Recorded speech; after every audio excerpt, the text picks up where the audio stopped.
এগৰাকী যুৱতীয়ে পালে ভগৱানৰ দৰ্শন। আপুনি বাৰু কেতিয়াবা ভগৱানৰ দৰ্শন লাভ কৰিছেনে?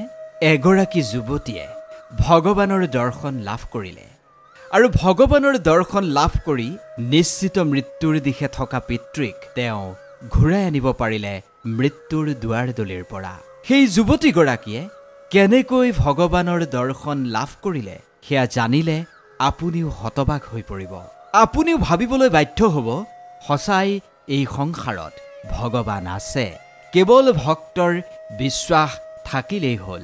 ভগৱানে আপোনাক যেতিয়াই তেতিয়াই যিকোনো সময়তে দৰ্শন দিবই। নমস্কাৰ প্ৰিয় দৰ্শক, আমাৰ ছেকেণ্ড চেনেল পজিটিভ ভাইবছৰ এটা নতুন ভিডিঅ'লৈ আপোনালোক সকলোকে স্বাগতম জনাইছোঁ। যুৱতীগৰাকীয়ে কেনেকৈ ভগৱানৰ দৰ্শন লাভ কৰিলে সেয়া আপোনাক কোৱাৰ পূৰ্বে এটা কাহিনী ক'ব বিচাৰিছোঁ। এই কাহিনীটোৰ মাজতেই ভগৱানক কেনেকৈ যুৱতীগৰাকীয়ে লাভ কৰিলে তাৰ সকলো কথা নিহিত হৈ আছে। আপুনি কাহিনীটো মন দি শুনি যাব। এই কাহিনী শুনাৰ পিছত আপুনিও ভাবিবলৈ বাধ্য হ'ব, হয় ভগৱান আছে। আপুনি আচৰিত হ'ব, এগৰাকী যুৱতীয়ে ভগৱানৰ কৃপাত কি অদ্ভুত চমৎকাৰ কৰিবলৈ সক্ষম হ'ল। এখন ৰাজ্যত এজন ৰজা আছিল। ৰজাজন বৰ দুৰাচাৰী। ৰজা হৈয়েই তেওঁ নগৰত ঘোষণা কৰি দিলে, মোৰ ৰাজ্যত ভগৱানৰ কোনো পূজা অৰ্চনা নহ'ব, কোনেও ভগৱানৰ নাম উচ্চাৰণ কৰিব নোৱাৰিব, ভগৱানৰ কোনো মন্দিৰ মোৰ ৰাজ্যত থাকিব নোৱাৰিব। যিসকলে ভগৱানক পূজা কৰে, হয় তেওঁলোকে মোৰ 3টা প্ৰশ্নৰ উত্তৰ দিব লাগিব, নহ'লে তেওঁলোকে ৰাজ্য এৰি আজিয়েই গুচি যাব লাগিব, নহ'লে মই নিজেই সকলো মন্দিৰ ভগৱানৰ মূৰ্তি ভাঙি চুৰমাৰ কৰি পেলাম। ৰজাজনৰ কথা শুনি প্ৰজা ভয়ত কঁপিবলৈ ধৰিলে। প্ৰজাৰ প্ৰতি ৰজাই 3টা প্ৰশ্ন আগবঢ়াই দিলে। যিয়েই এই 3টা প্ৰশ্নৰ সঠিক উত্তৰ দিব পাৰিব, ৰজাই তেতিয়া মানি ল'ব, হয় ভগৱান আছে। 1 নম্বৰ প্ৰশ্ন আছিল, ভগৱান ক'ত আছে? যদি আছে তেন্তে আমি ভগৱানক নেদেখোঁ কিয়? 2 নম্বৰ প্ৰশ্নটো আছিল, যদি ভগৱান আছে তেন্তে তেওঁ এই সময়ত কোনফালে চাই আছে? আৰু 3 নম্বৰ প্ৰশ্নটো আছিল ৰজাৰ, এই সময়ত ভগৱানে কি কৰি আছে? এই 3টা প্ৰশ্নৰ উত্তৰ যদি কোনোবাই দিব পাৰে, তেতিয়াহে ৰজাই মানি ল'ব, হয় ভগৱান আছে। নহ'লে ৰজাই ঘোষণা কৰি দিলে, মন্দিৰ মূৰ্তি সকলো তেওঁ ভাঙি চুৰমাৰ কৰি পেলাব। ৰজাৰ মতে কোনো ভগৱান চগৱান নাই, এয়া কেৱল ভ্ৰম। ৰজাজন বহুত বেছি নাস্তিক আছিল, দুৰাচাৰী আছিল। নগৰত ঘোষণা কৰি দিলে ৰজাই, এমাহৰ ভিতৰত হয় মোৰ 3টা প্ৰশ্নৰ উত্তৰ দিয়ক, নহ'লে সকলো মন্দিৰ নিজেই আঁতৰাই দিয়ক, অন্যথা সকলো মন্দিৰ আৰু ভগৱানৰ মূৰ্তি ভাঙি মই চুৰমাৰ কৰি পেলাম। ৰজাৰ স্পষ্ট ঘোষণা, মোৰ ৰাজ্যৰ কোনেও ভগৱানৰ নাম জপ কৰিব নোৱাৰিব। ৰজাৰ এই আচৰণত সকলো প্ৰজাই বৰ কষ্ট পালে। যিসকল সাধু সন্ত ভক্ত আৰু ভগৱানৰ যিসকল সেৱক আছিল, তেওঁলোক ৰজাৰ কাষলৈ গ'ল।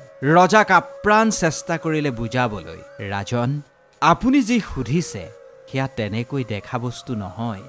যেনেকৈ মই লৈ থকা উশাহ মানে বায়ু আমি দেখা নাপাওঁ, ভগৱানকো আমি তেনেকৈ দেখা নাপাওঁ। তেওঁ নিৰাকাৰ, তেওঁক কোনেও নেদেখে, তেওঁক কেৱল অনুভৱ কৰিব পাৰি। সকলোৱে নিজা নিজা যুক্তিৰে ৰজাক বুজোৱাৰ আপ্ৰাণ চেষ্টা কৰিলে, কিন্তু ৰজাই নুবুজে। ৰজা নিজৰ স্থিতিত অটল। তেওঁ স্পষ্টকৈ কৈছে, ভগৱান নাই। তেনেকৈ 29টা দিন পাৰ হৈ গ'ল। সেইদিনা মাহৰ শেষ দিন। তেতিয়ালৈকে ৰজাক কোনেও সন্তুষ্ট কৰিব পৰা নাই।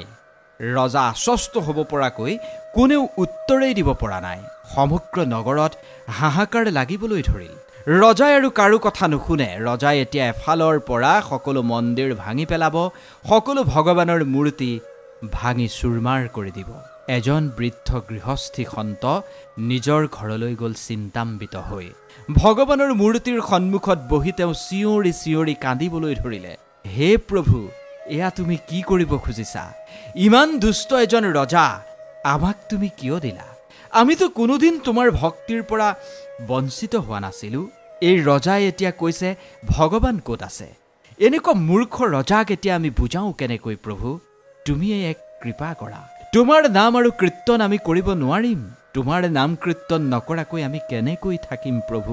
এনেদৰেই সন্তজনে কান্দিবলৈ ধৰিলে। তেনেকুৱাতে তেওঁৰ কান্দোন শুনিলে তেওঁৰ কন্যাই। পিতৃয়ে কন্দা দেখি কন্যা দৌৰি আহিল আৰু আহি সুধিলে, কি হ'ল পিতা?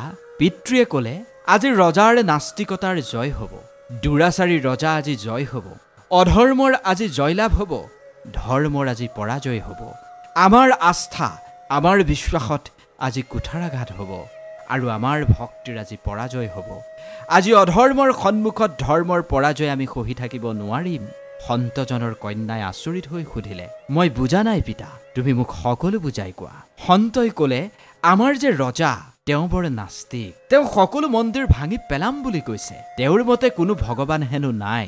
ৰজাই 3টা প্ৰশ্ন সুধিছে, গুণী জ্ঞানীজনে এই 3টা প্ৰশ্নৰ উত্তৰ দিছে, কিন্তু ৰজা সন্তুষ্ট নহয়, বিশ্বাস নকৰে।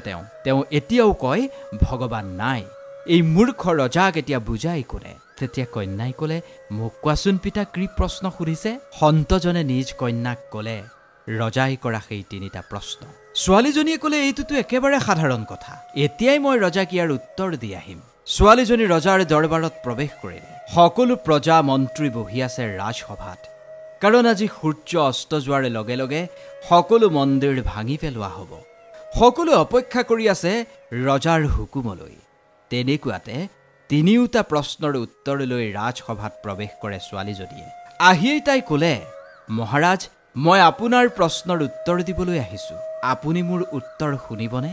মই আপোনাৰ প্ৰশ্নৰ উত্তৰ দিব বিচাৰোঁ।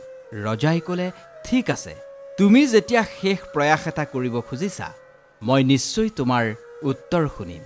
তোমাক এই সুযোগ মই নিশ্চয় দিম। তোমাৰ পিতৃও আহিছিল, উত্তৰ কিন্তু তেওঁ দিব নোৱাৰিলে। ডাঙৰ ডাঙৰ জ্ঞানী বিদ্যান সকলো আহিছিল, কোনেও উত্তৰ দিব নোৱাৰিলে। তাৰ পিছতো তুমি ধেমালি কৰিবলৈ কিয় আহিছা? কিয় তুমি নিজেই হাঁহিয়াতৰ পাত্ৰ হ'বলৈ আহিছা এই ৰাজসভাত? ছোৱালীজনীয়ে ক'লে, কোনো কথা নাই মহাৰাজ, মই নিজে হাঁহিয়াতৰ পাত্ৰ হ'লেও হ'ম, কিন্তু মোৰ যেন ধৰ্মৰ সেই দশা নহয়। ৰজাই ক'লে, ঠিক আছে, তেন্তে তুমি মোৰ 3টা প্ৰশ্নৰ উত্তৰ দিয়া।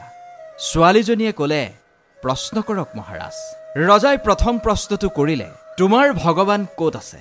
এই প্ৰশ্নৰ মোক উত্তৰ লাগে। যদি আছে তেন্তে নেদেখো কিয়? কাৰণ ভগৱানক দেখা পোৱা নাযায়, তাৰ মানে ভগৱান নাই। ছোৱালীজনীয়ে ক'লে, মহাৰাজ, মই আপোনাৰ প্ৰশ্নৰ উত্তৰ দিম, কিন্তু মোক অলপ গাখীৰৰ দৰকাৰ হৈছে, অলপ গাখীৰ লাগে। মই গাখীৰ খাই খাই আপোনাৰ প্ৰশ্নটোৰ উত্তৰ দিম। ৰজাই লগে লগে হুকুম দিলে গাখীৰ আনিবলৈ। সোণৰ পাত্ৰত গাখীৰ ভৰ্তি কৰি আনি ছোৱালীজনীৰ সন্মুখত ৰখা হ'ল। ছোৱালীজনীয়ে গাখীৰৰ পাত্ৰটোত হাতখন ভৰাই কিবা বিচাৰিব ধৰিলে। বহুত দেৰি হৈ গ'ল। ৰজাই ভাবিলে ছোৱালীজনীৰ মূৰৰ কিবা বিকৃতি আছে। ৰজাই ক'লে, কি কৰি আছা তুমি? মিছাই সময় কিয় বৰবাদ কৰি আছা? ছোৱালীজনীয়ে ক'লে, মহাৰাজ, মই সময় বৰবাদ কৰি থকা নাই, মই বিচাৰি আছো ইয়াত মাখন ক'ত লুকাই আছে। ৰজাই ক'লে, তুমি পাগল হলা নেকি? গাখীৰত এনেকে মাখন পায় নেকি? ছোৱালীজনীয়ে ক'লে, তেন্তে মহাৰাজ কেনেকৈ পায় আপুনিয়ে কওকচোন। ৰজাই ক'লে, গাখীৰখিনি মজুত কৰিব লাগিব, তাৰপিছত দৈ হ'ব, দৈখিনি মঠিব লাগিব, তাৰপিছতহে মাখন পাবা। ছোৱালীজনীয়ে ওলোটাই সুধিলে, মহাৰাজ, এই গাখীৰখিনিত মাখন আছেনে নাই? ৰজাই ক'লে, আছে। ছোৱালীজনীয়ে ক'লে, যদি এই গাখীৰখিনিত মাখন আছে তেন্তে মই দেখা নাই কিয়? যদি এই গাখীৰখিনিত মাখন আমি দেখা নাই তেন্তে মাখনো ইয়াত নাই। ৰজাই ক'লে, মাখন আছে। মাখন পোৱাৰ এটা প্ৰক্ৰিয়া আছে। গাখীৰখিনি দৈ বনাব লাগিব, দৈখিনি মঠিব লাগিব, তাৰ পিছতহে মাখন পোৱা যাব। তেতিয়া ছোৱালীজনীয়ে ক'লে, মহাৰাজ, আপোনাৰ 2টা প্ৰশ্নৰ উত্তৰ ইয়াতে আছে। আপুনি সুধিছিল ভগৱান ক'ত আছে। যেনেকৈ গাখীৰৰ প্ৰতিটো টোপালত মাখন সোমাই আছে, তেনেকৈ এই সৃষ্টিৰ চুকে কোণে ভগৱান বিৰাজমান হৈ আছে। আপুনি সুধিছিল ভগৱান যদি আছে আমি নেদেখো কিয়? যেনেকৈ গাখীৰত মাখন আছে, কিন্তু মাখনখিনি দেখিবৰ কাৰণে দৈখিনি মঠিব লাগিব, মন্থন কৰিব লাগিব। ঠিক সেইদৰে ভগৱানটো চুকে কোণে আছেই, কিন্তু সেই পৰম পিতা পৰমেশ্বৰৰ দৰ্শন পাবলৈ ভক্তিক শ্ৰদ্ধাৰ ৰছীৰে বান্ধি মন্থন কৰিলেহে আপোনাৰ ভগৱান আপোনাৰ সন্মুখত প্ৰকট হ'ব। ভগৱানক দৰ্শনৰ বাবে শ্ৰদ্ধা আৰু প্ৰেম লাগিব মহাৰাজ। দধি মঠোতে কি থাকে? মথনৰ বাবে এডাল মাৰি, সেইডালত ৰছী লগাই মঠিব লাগে। যদি দৈখিনিৰ লগত কেৱল সেই লাঠিডাল থাকে আৰু ৰছীডাল নাথাকে তেতিয়া জানো মাখন ওলাব? যদি দৈ আছে মথিবলৈ লাঠিডাল আছে আৰু ৰছীও আছে কিন্তু মথিবলৈ মানুহ নাই তেতিয়াও মাখন নোলায়। দৈৰ পৰা মাখন উলিয়াবলৈ 4টা বস্তুৰ প্ৰয়োজন হয়। প্ৰথম দৈ লাগিব, দ্বিতীয়তে মথিবলৈ লাঠিডাল লাগিব, তৃতীয়তে ৰছীডাল লাগিব আৰু চতুৰ্থতে মানুহজন লাগিব। 4টা বস্তু হ'লেহে 5 নম্বৰত আপুনি মাখন পাব। এক প্ৰক্ৰিয়া আছে। ঠিক সেইদৰে এই সংসাৰখন দৈৰ দৰে, য'ত পৰমাত্মা সোমাই আছে।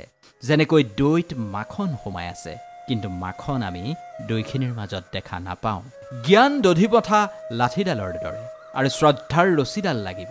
যেতিয়া দধিমথা খুঁটাৰূপী সেই জ্ঞানক শ্ৰদ্ধাৰ ৰছীৰে মন্থন কৰা হ'ব, তেতিয়াই ভক্তিৰূপী ভগৱানৰূপী মাখন প্ৰকট হ'ব। মহাৰাজ, আপুনি কৈছে ভগৱানক দেখা নাপাওঁ, সেইবাবেই দেখা নাপাওঁ যেনেকৈ দৈত মাখন থকাৰ পিছতো মই দেখা নাই। সেই বুলি আপুনি কৈ দিব নেকি মাখন নাই বুলি? ছোৱালীজনীৰ যুক্তিৰ সৈতে একমত হ'ল ৰজা। ধৰি ল'লো আপুনি এজন অসমীয়া মানুহ, আপুনি ইংৰাজী সলসলীয়াকৈ ক'ব পাৰে। কেনেকৈ পাৰিলে? আপুনি ইংৰাজী পঢ়িছে, অধ্যয়ন কৰিছে, সেইবাবে আপুনি ইংৰাজী ক'ব জানে। যেনেকৈ ইংৰাজী ভাষাটো ক'বলৈ ইংলিছ পঢ়াটো জৰুৰী, ঠিক সেইদৰে চুকে কোণে সকলোতে ভগৱান বিৰাজমান হৈ আছে, সেয়া পঢ়িবলৈ জানিবলৈ আপুনি ভক্তিৰ পৰিভাষা বুজি পোৱাটো জৰুৰী। যদি ভক্তিৰ ভাষাৰ জ্ঞান আহি যায়, তেন্তে এই প্ৰশ্ন আৰু কেতিয়াও আপুনি নুসুধে ভগৱান ক'ত আছে বুলি। সাগৰ কোনে কোনে দেখিছে? সাগৰত কি দেখিলা বুলি এবাৰ এজন গুৰুৱে প্ৰশ্ন কৰিলে। সকলোৱে ক'লে গুৰুদেৱ পানী দেখিলোঁ। গুৰুৱে ক'লে মইতো নিমখ দেখিলোঁ। ইয়াতো কথাটো তেনেকুৱাই। আপুনি কোনটো বস্তু কি দৃষ্টিৰে চাব? কোনোবাই শিলটোতে ভগৱানক দেখে, কোনোবাই আকৌ ভগৱানৰ মাজতহে শিলটো দেখে। সাগৰৰ প্ৰতিটো টোপাল পানীতেই নিমখ আছে, যাৰ বাবে সাগৰৰ পানী লুণীয়া। কিন্তু নিমখ আপুনি দেখা পায় জানো? যেনেকৈ পানীৰ টোপালত নিমখ সোমাই আছে, ঠিক সেইদৰে সৃষ্টিৰ প্ৰতিটো কোণতেই আপোনাৰ ভগৱান শ্ৰীকৃষ্ণ বিৰাজমান হৈ আছে। ভক্তি কৰিলে শ্ৰীকৃষ্ণৰ অনুভৱ হৈ যাব। সাগৰৰ অলপমান পানী চেলেকি চাওক, নিমখীয়া সোৱাদ পাব। সেইদৰে ভক্তি কৰক, তেতিয়াই আপুনি কৃষ্ণৰ অপূৰ্ব সোৱাদ পাব। ভক্তি কৰিলে অনুভৱ হ'ব, যদি নকৰে তেন্তে সদায় প্ৰশ্নই আহিব আপোনাৰ মনলৈ। ভগৱানৰ অনুভৱ হ'বলৈ আপুনি গম্ভীৰ হ'ব লাগিব। শ্ৰীকৃষ্ণক দুৰ্যোধনেও দেখিছিল, অৰ্জুনেও দেখিছিল। কিন্তু দুৰ্যোধনে যেতিয়া দেখিছিল কৃষ্ণক, সামান্য গোৱাল এজন বুলি ভাবিছিল। দুৰ্যোধনে 1000 বাৰ দেখিছে কৃষ্ণক, কিন্তু কি ৰূপত চাই? গোৱাল ৰূপত। গোৱাল বুলিয়েই ভাবে দুৰ্যোধনে, তাতকৈ বেছি একোৱেই নাভাবে। কিন্তু অৰ্জুনে যেতিয়াই কৃষ্ণৰ দৰ্শন পাইছিল, পৰম পিতা পৰমেশ্বৰ বুলিয়েই ভাবিছিল। কিন্তু কৃষ্ণ সেই একেজনেই, যুগো এটাই, সময়ো একেখিনিয়েই, কিন্তু দেখাৰ ধৰণটো বিভিন্ন। এজনে গোৱাল ৰূপত চায়, আনজনে ঈশ্বৰৰ ৰূপত চায়। ভগৱানো সেই এজনেই। গতিকে আপোনাৰ দৃষ্টিৰ ওপৰত নিৰ্ভৰ কৰিব আপুনি চাব কেনেকৈ। ৰামক ৰাৱণেও দেখিছিল, বিভীষণেও দেখিছিল। দুয়োজনেই লংকাবাসী, দুয়োজনেই একেলগে ডাঙৰ হৈ একেলগে খোৱা বোৱা কৰিছিল, ডাঙৰ দীঘল হৈছিল। কিন্তু দুয়োজনৰ দৃষ্টিভংগীৰ বৃহৎ পাৰ্থক্য আছে। এজনে ৰামক বনবাসীৰ ৰূপত দেখিলে, আনজনে ৰামক ভগৱানৰ ৰূপত দেখিলে। এয়া চোৱাজনৰ দৃষ্টিভংগীৰ ওপৰত নিৰ্ভৰ কৰে। যি ভগৱানক যি ৰূপত চাই সেই ৰূপতেই দেখিব। আপুনি কোনটো ৰূপত চাই সেয়া আপোনাৰ লগত কথা। কোনোবাই যদি মন্দিৰত থকা ভগৱানজনক সাধাৰণ এটা শিলৰ মূৰ্তি বা কাঠৰ মূৰ্তি বুলি ভাবে, তেন্তে সেয়া মূৰ্তি। কিন্তু কোনোবাই যদি সেই মূৰ্তিৰ মাজত ভগৱান বিচাৰি পায়, তেন্তে সেই শিলৰ মূৰ্তিটো ভক্তৰ প্ৰেম সন্মুখত হাৰি যায় আৰু ভগৱান প্ৰকট হৈ যায়। সেইটোৱেই হৈছিল ভক্ত প্ৰহ্লাদৰ ক্ষেত্ৰত। ভক্ত প্ৰহ্লাদে একো কথা নাভাবি খুঁটাটোকেই দেখাই দিছিল। ভক্তৰ বিশ্বাসক কিন্তু ভগৱানে বিমুখ কৰা নাছিল। সেই শিলৰ মূৰ্তিটোৰ পৰাই প্ৰকট হৈছিল নৰসিংহ ভগৱান। ভগৱান প্ৰতিটো কোণতেই আছে, কিন্তু কায়িকভাৱে আমি দেখা নাপাওঁ। ইয়াক লৈ তৰ্ক কৰা উচিত নহয়। ৰজাই ক'লে, ঠিক আছে, মই তোমাৰ প্ৰশ্নৰ উত্তৰত সন্তুষ্ট হৈছোঁ। বাৰু কোৱাচোন, ভগৱান যদি আছে, তেওঁ এতিয়া কোনফালে চাই আছে? ছোৱালীজনীয়ে ক'লে, মহাৰাজ, মোক এডাল মমবাতি লাগে। ৰজাই ক'লে, মমবাতিডাল আনিবলৈ। মমবাতি জ্বলাই ছোৱালীজনীয়ে সুধিলে, মহাৰাজ, এই মমবাতিৰ পোহৰে বাৰু কোনফালৈ চাইছে? ৰজাই ক'লে, চাৰিওফালে চাই আছে, চাৰিওফালে পোহৰাই আছে। ছোৱালীজনীয়ে ক'লে, মহাৰাজ, যেনেকৈ এই মমবাতিৰ পোহৰে চাৰিওফালে সমভাৱে চাই আছে, সেইদৰেই মোৰ ভগৱানে একে সময়তে চাৰিওফালে সমানভাৱে চাই আছে। সমান দৃষ্টিৰে সকলোকে চাই কাৰণেই তেওঁ হৈছে ভগৱান। ইয়াৰ পিছত ৰজাই 3 নম্বৰ প্ৰশ্ন কৰিলে ছোৱালীজনীক, তোমাৰ ভগৱানে এই সময়ত কি কৰি আছে? যদি ভগৱান আছে, কিবা এটাতো তেওঁ কৰি আছে। ছোৱালীজনীয়ে ক'লে, হয় মহাৰাজ, তেওঁ নিশ্চিতভাৱেই কৰি আছে। ৰজাই ক'লে, কি কৰি আছে? ছোৱালীজনীয়ে ক'লে, মহাৰাজ, মই আপোনাৰ সকলো প্ৰশ্নৰ উত্তৰ দিছোঁ, কিন্তু কওকচোন, প্ৰশ্ন কৰাজন ডাঙৰ নে উত্তৰ দিয়াজন ডাঙৰ? ৰজাই ক'লে, উত্তৰ দিয়াজন ডাঙৰ। তেতিয়া ছোৱালীজনীয়ে ক'লে, তেন্তে মই আপোনাৰ কি হ'লোঁ? মইতো আপোনাৰ গুৰু হ'লোঁ, কাৰণ মই আপোনাক প্ৰতিটো প্ৰশ্নৰ উত্তৰ দি আছোঁ। আপুনি মোৰ শিষ্যস্বৰূপ। মই আপোনাৰ গুৰু হৈ তলত ৰৈ আছোঁ আৰু আপুনি শিষ্য হৈ ওপৰত কিয় বহি আছে? মোক কমচে কম বহিবলৈতো এডোখৰ স্থান দিয়ক।